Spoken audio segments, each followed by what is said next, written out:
From the Watergate Building in Washington, this is Hotline TV. Now, here's Hotline editor, John Mercurio.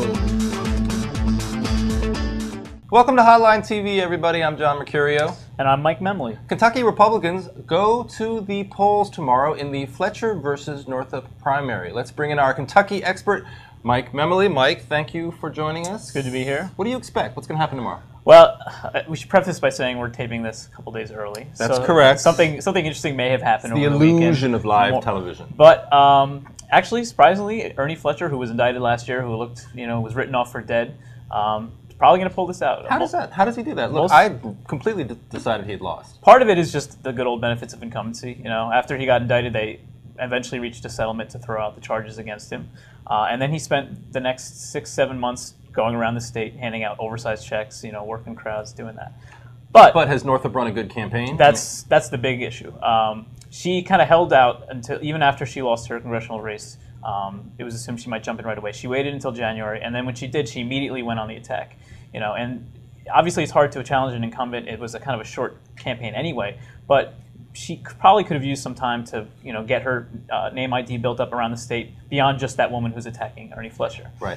Were expectations a little bit too high to begin with? I mean, I know Mitch McConnell was sort of quietly behind, encouraging her to run, expecting that because she was so popular, a Republican popular in a Democratic stronghold like Louisville, could obviously run really well in a general election. Right. But were expectations a little bit high for her, given the fact that she'd just come off of a defeat in a congressional race, in a year in which Republicans were so unpopular? I mean, I think to some extent her reputation it looks as though it had been a little bit tarnished by that, and maybe she didn't account for all that. Maybe it's one of those things where it sounded like a good idea at the time, but once she got in, all these Republicans who had begged her to do it, once she got in, it became reality. They realized how hard it would actually be, and they kind of left her out there on her own in some respects. And there's also a third candidate in the race who's also splitting the anti-Fletcher vote, and that doesn't help her. And he's a wealthy businessman running ads, so it's not like he's just some guy on the sidelines, like on the Democratic side, where we have all these guys. Well, speaking of the Democrats, I mean, look, are they as excited?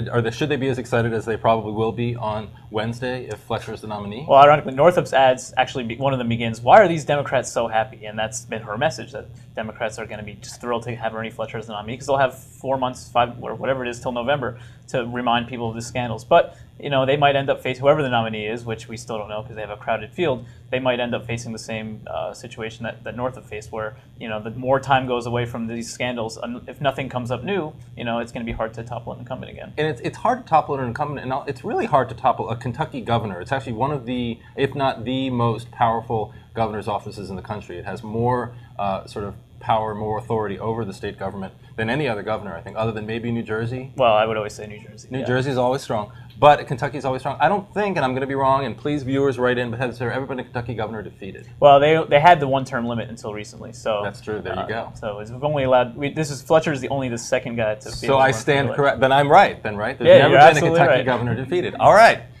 I love being right. Thank you so much for joining us on Hotline TV. We'll see you next time. See you.